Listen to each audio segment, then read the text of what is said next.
Chapter number 5 introduction to Euclid's geometry. ठीक है ना। ज्योमेट्री में क्या आता है ये सबको पता है। ठीक है, ज्योमेट्री पढ़ा भी है। पॉइंट, लाइन, रे, लाइन सेगमेंट, ट्राइंगल, सर्कल, इसके बारे में आप जो पढ़ते हो ना उसे क्या बोलते हैं, ज्योमेट्री बोलते हैं। ठीक है। Now introduction to Euclid's geometry मतलब कि सबसे पहले जब ज्योमेट्री के बारे में रिसर्च हुआ, मतलब देखो हम अभी जो भी चीज पढ़ रहे हैं वो पहली बार किसी ना किसी ने तो उसे रिसर्च किया होगा ना, किया होगा कि नहीं। ठीक है, कोई भी सब्जेक्ट में हम जो भी पढ़ते हैं वो सबसे पहले किसी ना किसी ने रिसर्च किया होगा। तो ज्योमेट्री में सबसे पहला हाथ किसका है, थेल्स का। किसका है? हाँ, वैदिक इंडिया में बहुत ज्यादा साल से चल रहा था पर उन लोगों ने कहीं पर नोट डाउन करके नहीं रखा था। हमारे जो ऋषि मुनि वगैरह थे ना वो सब ज्योमेट्री के बारे में, मैथ्स के बारे में बहुत ज्यादा कुछ जानते थे पर उन लोगों ने कहीं पे भी लिख के नहीं रखा था। ठीक है, फिर उसके बाद एक इंग्लिश मैथमेटिशियन था थेल्स। ठीक है, उसने ज्योमेट्री के बारे में रिसर्च करना शुरू किया। उसने अपने स्टूडेंट्स को सिखाया, वो एक प्रोफेसर था। ठीक है, उसने अपने स्टूडेंट्स को सिखाया। उसका एक स्टूडेंट है पाइथागोरस, जिसका आपने नाम बहुत बार सुना है। ठीक है, उसका एक स्टूडेंट है पाइथागोरस। तो इन दोनों ने रिसर्च किया। पाइथागोरस के साथ थेल्स के बहुत सारे और भी स्टूडेंट्स होंगे। ठीक है, सबने मिलकर रिसर्च किया। फिर ये इंग्लैंड में था। फिर इजिप्ट में एक था यूक्लिड। इजिप्ट में एक था यूक्लिड। तो यूक्लिड ने क्या किया कि ये जो पाइथागोरस ने, थेल्स ने, या तो पाइथागोरस के जो साथ में जो थेल्स के स्टूडेंट्स थे सबने मिलकर जो थोड़ा बहुत जो भी जियोमेट्री में किया था ना उन सबको उसने क्या किया, इकट्ठा किया और उसमें ज्यादा से ज्यादा रिसर्च किया। इसलिए ऐसा माना जाता है कि जियोमेट्री में सबसे ज्यादा हाथ किसका है, यूक्लिड का है। ठीक है, इंट्रोडक्शन टू यूक्लिड जियोमेट्री। तो ज्योमेट्री के रिलेटेड यूक्लिड ने बहुत सारी डेफिनेशंस दी है, बहुत सारे पोस्टुलेट्स दिए हैं और बहुत सारे एक्सियोम्स भी दिए। ठीक है, एक्सियोम्स मतलब ऐसी डेफिनेशन क्या होती है सबको पता है। ठीक है, किसी वर्ड को डिस्क्राइब करती है। ठीक है, फिर एक्सियोम क्या होता है कि आपने जो स्टेटमेंट लिखा है वो ओनली एंड ओनली ज्योमेट्री में लागू होता है, then it is axiom. Postulate है वो मैथ्स में आप कहीं पे भी यूज कर सकते हो, नॉट ओनली इन ज्योमेट्री। आया समझ में? ठीक है, पोस्टुलेट ऐसी चीज है कि जो पूरे मैथ्स में कहीं पर भी यूज हो सकती है और एक्सियोम ऐसी चीज है जो सिर्फ कहाँ पे यूज होगी, ज्योमेट्री में। ठीक है, तो सबसे पहले यूक्लिड्स डेफिनेशंस, यूक्लिड ने जो डेफिनेशंस दी है वो हम लिखेंगे।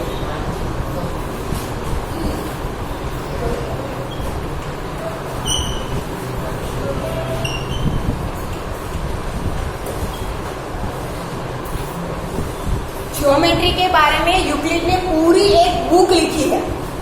ज्योमेट्री के बारे में यूक्लिड ने पूरी एक बुक लिखी है। वो बुक के 6 पार्ट्स है। इतनी बड़ी बड़ी मोटे मोटे 6 पार्ट्स है उसमें। जो बड़ी सी बुक होती है ना वैसे 6 पार्ट करके उसने पूरी ज्योमेट्री के रिलेटेड एक बुक लिखी है। ठीक है, वो 6 पार्ट्स में से थोड़ी बहुत डेफिनेशंस, एक्सियोम्स और पोस्टुलेट हमारे सिलेबस में है। ठीक है, डेफिनेशंस में सबसे फर्स्ट लिखो पॉइंट। हाँ, यूक्लिड्स डेफिनेशंस उसमें सबसे पहले लिखो point, POINT, point.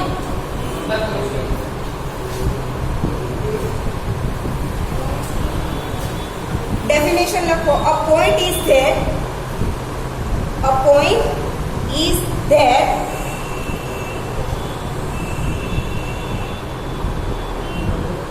which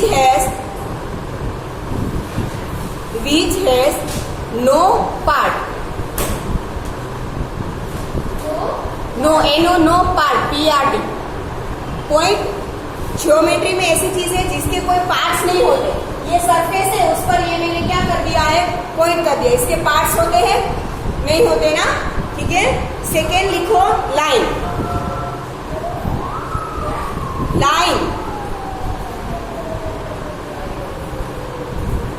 definition लिखो, a line is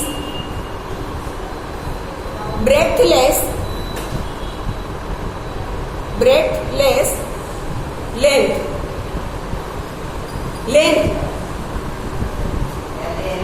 LENGTH length।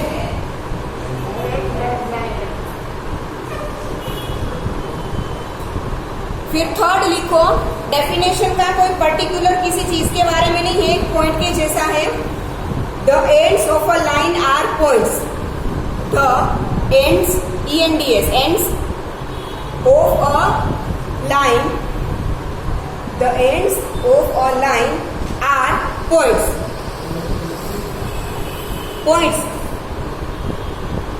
उसने यहाँ पे लाइन सेगमेंट को लाइन बोला है, ठीक है।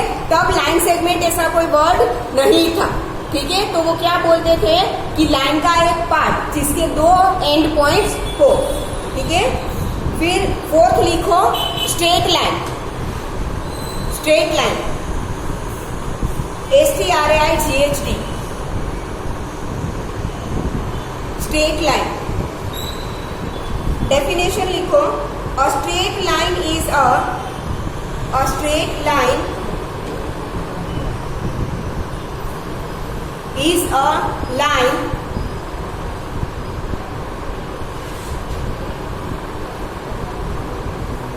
which lies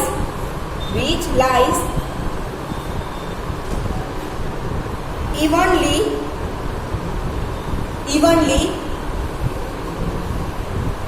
with the points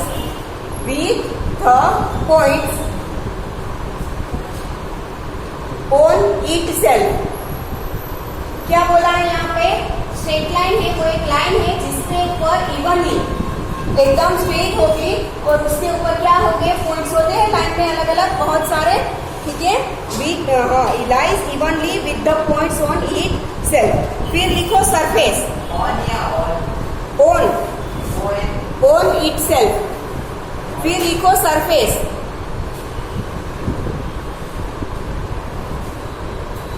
surface में लिखो, a surface is that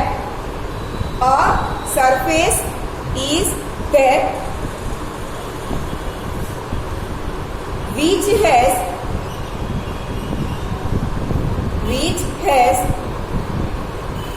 length and breadth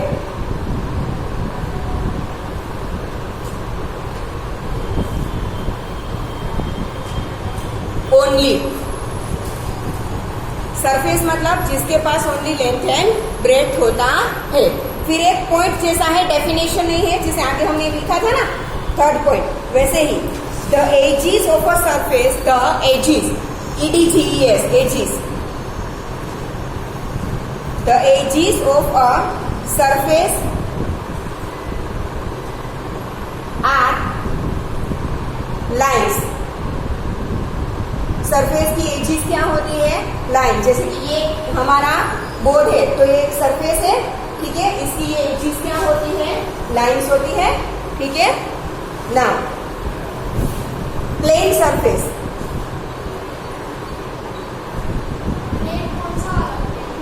PLAN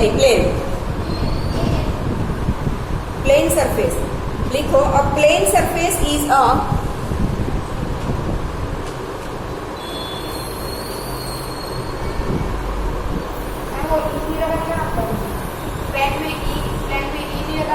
लगाना है PLAN। A plane surface is a surface which lies evenly with the straight lines on itself। देखो यहाँ पे हमने जो भी डेफिनेशंस लिखी उसमें कोई ना कोई दूसरा ज्योमेट्रिकल वर्ड आता है। जैसे कि प्लेन सरफेस की हमने डेफिनेशन लिखी तो उसमें सरफेस और लाइन वर्ड्स आए। लाइन की डेफिनेशन लिखी तो उसमें सरफेस आए कि सरफेस के ऊपर इवनली है जिस जो पॉइंट से बनती है, ठीक है। पॉइंट की डेफिनेशन, फिर हमने सरफेस की डेफिनेशन लिखी तो ब्रेड्थ एंड लेंथ आए, ठीक है, मतलब कि एक डेफिनेशन आपको लिखने के लिए दूसरे जियोमेट्रिकल वर्ड्स लेने पड़ते हैं जो कि आगे से अनडिफाइंड है। मतलब कि ये पूरा क्या है, गोल गोल है। एक की डेफिनेशन के लिए आपके पास दूसरे वर्ड्स होने चाहिए, वो दूसरे की डेफिनेशन के लिए दूसरे फिर से वर्ड्स होने चाहिए। ठीक है, उसे डिफाइन करने के लिए शायद आपने जो पहला लिया था उसकी ही जरूरत पड़े। तो ये पूरा एक दूसरे के साथ क्या है, रिलेटेड, एक दूसरे के अंदर ही एक दूसरे आ जाते हैं। और वैसे देखे तो पॉइंट, लाइन और प्लेन, मतलब कि प्लेन सरफेस, ये अनडिफाइंड टर्म्स है। इसकी हम कोई पर्टिकुलर डेफिनेशन नहीं लिख सकते। ठीक है, सिर्फ समझाने के लिए यूक्लिड्स ने डेफिनेशंस दी थी, पर इनकी कोई पर्टिकुलर डेफिनेशन नहीं हो सकती। ठीक है, उसके बाद एक्सियोम्स, यूक्लिड्स एक्सियोम्स।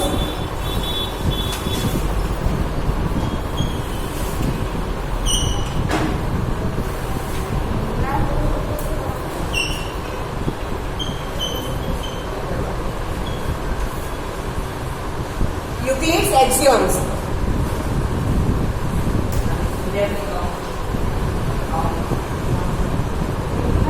हाँ लिखना है।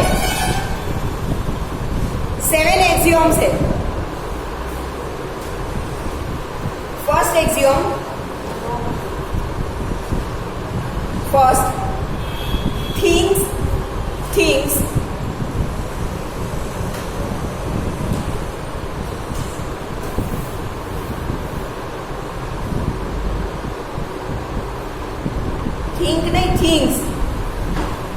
things which are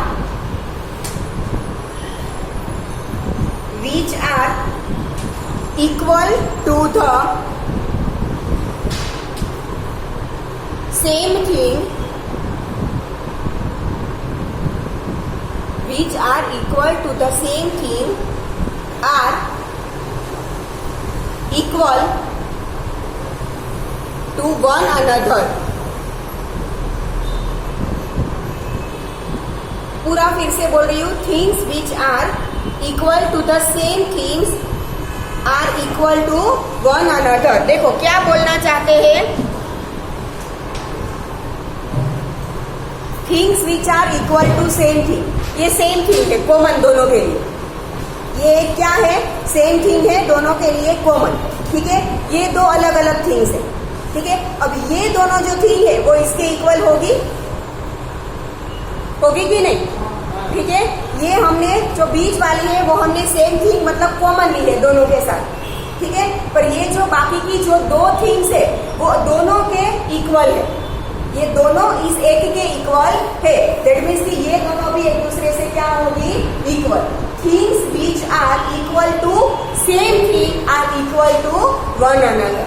कोई ऐसी चीज, कोई ऐसी दो चीजें जो कोई एक के साथ इक्वल हो तो वो दोनों भी एक दूसरे के साथ क्या होगी, इक्वल हो।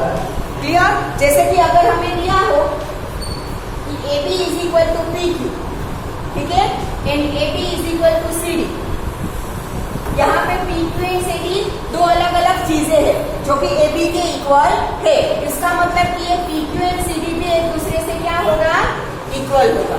ठीक है, things which are equal to the same thing are also equal to one another. Clear? ठीक है, now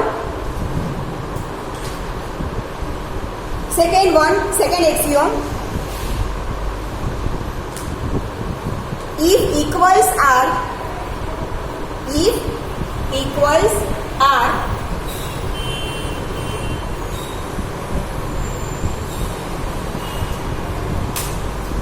added to, if equals are added to equals, if equals are added to equals, comma, the wholes are equal, the wholes, WHOLES, wholes, the wholes are equal, WHOLES, wholes, the wholes are equal। ये कहना क्या चाहते हैं कि आपके पास दो टुकड़े हैं पर दोनों इक्वल है। आपके पास दो टुकड़े हैं, दोनों इक्वल है। ठीक है, उसके दोनों में आपको एक इक्वल चीज ऐड कर रहे हैं।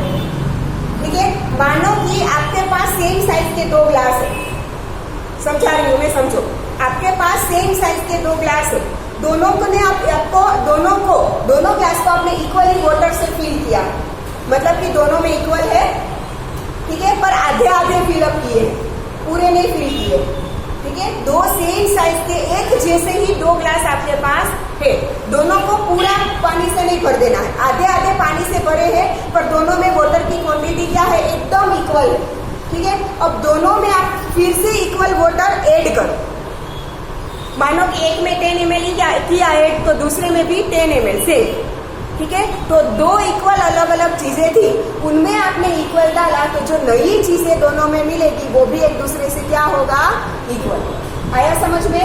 पानी के ग्लास दो थे, दोनों में इक्वल क्वांटिटी ऑफ वाटर था, ठीक है। अब दोनों में आपने इक्वल ऐड किया 10 ml 10 ml, तो जो नया क्वांटिटी मिलेगा वो भी दोनों में क्या होगा, इक्वल, ठीक है। तो the equals are added to equals, the wholes are equal, ठीक है।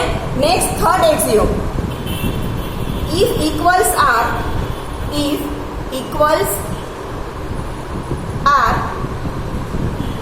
subtracted, equals are subtracted,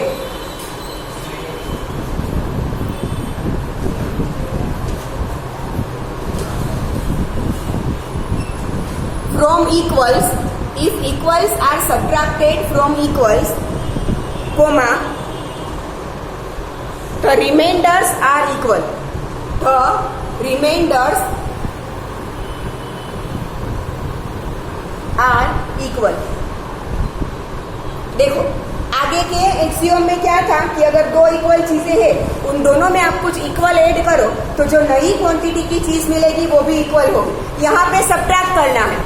अभी मैंने जो बताया था कि पानी के ग्लास में इक्वल क्वांटिटी ऑफ वाटर है, उन दोनों में से आप इक्वल सब्ट्रैक्ट कर दो, मतलब मानो कि दोनों में से आप 10 ml वाटर निकाल दो, पहले इक्वल क्वांटिटी थी, ठीक है। अब दोनों में से 10 ml निकालो, तो जो बाकी रिमेनिंग वाटर होगा वो भी सेम होगा, ठीक है। तो equally subtracted from the equal, the remainders are also equal.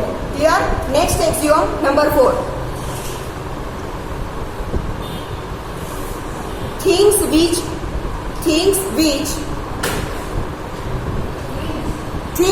वस्तु, things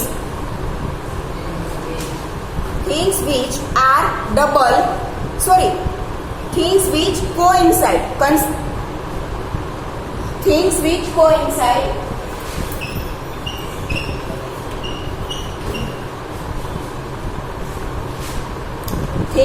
coincide with one another, things which coincide with one another are equal to one another, things which coincide with one another are equal to one another, ठीक है। Coincide होना मतलब एक दूसरे पर perfectly बैठ जाना, जैसे कि मेरे ये हाथ पर ये हाथ परफेक्टली बैठ जाता है, तो this is known as coincide, ठीक है। Things which coincide with one another are equal to one another. Coincide होना मतलब परफेक्टली एक दूसरे पर बैठ जाना, ना ही थोड़ा छोटा ना ही थोड़ा बड़ा, ठीक है। तो वो दोनों चीजें क्या होगी, इक्वल होगी, ठीक है। Next axiom, the whole, WHOL, whole, the whole is greater than the part, PART, part, the whole is greater than the part, the whole is greater than the part। whole मतलब पूरी चीज और part मतलब उसका एक हिस्सा, तो obviously whole है वो पार्ट से बड़ा ही होगा, तो whole is greater than the part। whole मतलब पूरी चीज और पार्ट मतलब उसका एक हिस्सा, तो वो हिस्सा है वो पूरी चीज से छोटा ही होगा, या मतलब तो पूरी चीज है वो हिस्से से क्या होगी, बड़ी होगी, ठीक है। तो whole is greater than the part। Next axiom 6, things which are double of the, things which are double of the same things are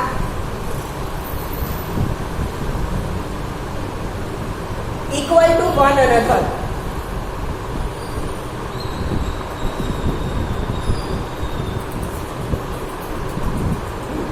आपके पास कोई दो चीजें हैं, ठीक है, दोनों एक दूसरे से परफेक्टली इक्वल है, ठीक है। अब दोनों का आप डबल करोगे तो डबल करने के बाद जो नया मिलेगा वो भी एक दूसरे से इक्वल ही होगा, क्योंकि आपने सेम थिंग का डबल किया, ठीक है।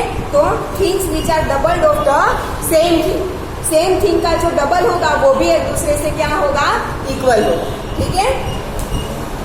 Next axiom number 7, things which are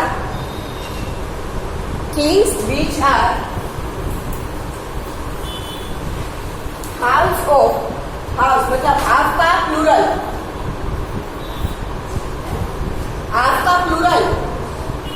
half मतलब आधा, उसका प्लूरल।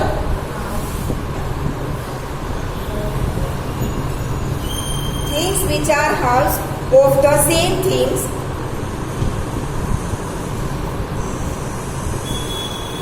आर equal to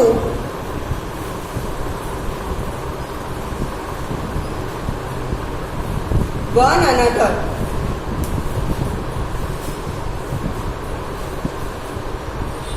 कोई दो सेम चीजें आपके पास है, एकदम सेम चीज है, दोनों का आप हाफ कर दो तो जो टुकड़े होंगे वो भी एक दूसरे के इक्वल होंगे, क्योंकि दो सेम थिंग, दोनों का आपने हाफ करना मतलब इक्वल 2 पार्ट्स करना। किसी चीज को हाफ करना मतलब उसके इक्वल 2 पार्ट्स करना। तो आपके पास दो सेम चीज थी, दोनों का आपने हाफ किया तो जो नए टुकड़े मिलेंगे हाफ वो भी एक दूसरे के इक्वल होंगे, ठीक है। ये एक्सियोम्स है, आप देख सकते हो कि ये एक्सियोम्स आप सिर्फ ज्योमेट्री में नहीं, मैथमेटिक्स में कहीं पर भी यूज कर सकते हो ना, सिर्फ ये ज्योमेट्री के रिलेटेड नहीं है, ठीक है। तो एक्सियोम्स उसे बोलेंगे कि हम सिर्फ मैथमेटिक्स में नहीं, सिर्फ ज्योमेट्री में नहीं, कहीं पर भी यूज कर सकते हैं। अब लिखेंगे पोस्टुलेट्स। पोस्टुलेट्स ऐसे हैं कि जो सिर्फ ज्योमेट्री में ही यूज होंगे या तो सिर्फ मैथ्स में ही यूज होंगे और किसी सब्जेक्ट के लिए नहीं, ठीक है। यूक्लिड्स पोस्टुलेट्स लिखो, Euclid's postulates.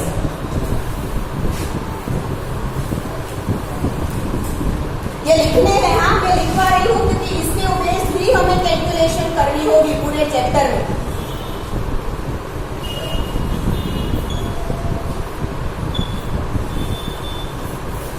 Euclid's postulates.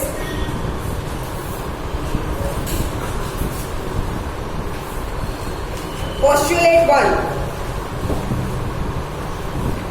Postulate ऐसे होंगे जो सिर्फ ज्योमेट्री के रिलेटेड वर्ड्स होंगे, ठीक है। Postulate 1, a straight line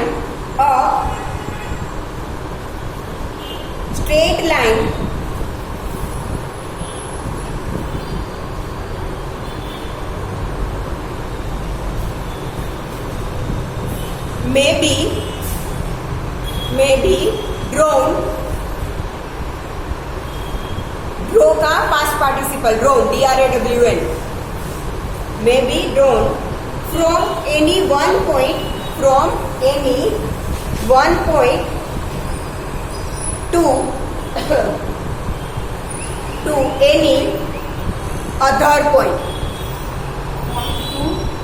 any other point, A straight line may be drawn from any one point to any other point. आपके पास दो पॉइंट है, ठीक है। तो एक से स्टार्ट कर दूसरे तक आप एक स्ट्रेट लाइन ड्रॉ कर सकते हो, ठीक है। अ स्ट्रेट लाइन में be drawn from any one point two any other point. यहाँ पे स्ट्रेट लाइन वर्ड यूज किया है यूक्लिड ने लाइन सेगमेंट के लिए। लाइन सेगमेंट के लिए यूक्लिड ने यहाँ पे क्या वर्ड यूज किया है, स्ट्रेट लाइन। फिर धीरे धीरे उसमें रिसर्चेस होते गए, आगे बढ़ता गया, फिर वो लाइन सेगमेंट पर्टिकुलर वर्ड बन गया, ठीक है। तब लाइन सेगमेंट ऐसा कोई वर्ड नहीं था यूक्लिड के वर्क पर, तो उसने लाइन सेगमेंट को क्या नाम दिया है, स्ट्रेट लाइन। मतलब इसका मतलब ये है कि स्ट्रेट लाइन हो ना हो और सिर्फ आप लाइन बोलो, लाइन सेगमेंट ना हो और सिर्फ एक लाइन बोल, ठीक है। तो आपको दो अलग अलग पॉइंट दिए हैं, तो वो दोनों में से एक साथ पास होती हो वैसी आपको सिर्फ एक ही लाइन मिलेगी। आपको दो अलग अलग पॉइंट दिए हैं, तो वो दोनों में से पास होती हो वैसी आपको सिर्फ और सिर्फ एक ही लाइन मिलेगी। दूसरी लाइंस बहुत सारी होती है। हाँ, ये पॉइंट में से पास होती हुई आपको ऐसी लाइन मिल सकती है, पर वो ये पॉइंट में से पास नहीं होगी, ठीक है। आपको दो अलग अलग पॉइंट दिए हैं, दोनों में से एक साथ पास होती हो वैसे आपको सिर्फ और सिर्फ एक ही लाइन मिलेगी, ठीक है। ये पोस्टुलेट का ये मीनिंग है। A straight line can be drawn from one point to the other point। मतलब इसे अगर डिटेल में पढ़े तो इसका मतलब ये है कि आपके पास दो डिस्टिंक्ट मतलब दो अलग अलग पॉइंट हो, तो दोनों में से एक साथ पास होती हो वैसी आपको सिर्फ एक और एक ही लाइन मिलेगी। Clear? Now postulate 2।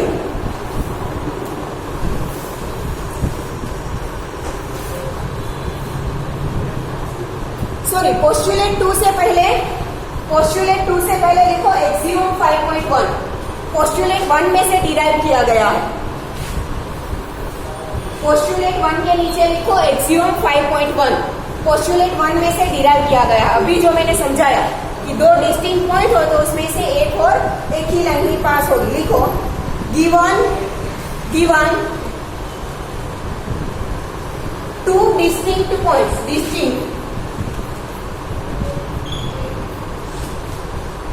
given two distinct points, comma, there is a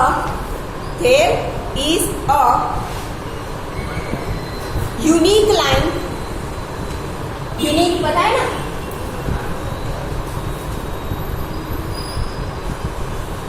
there is a unique line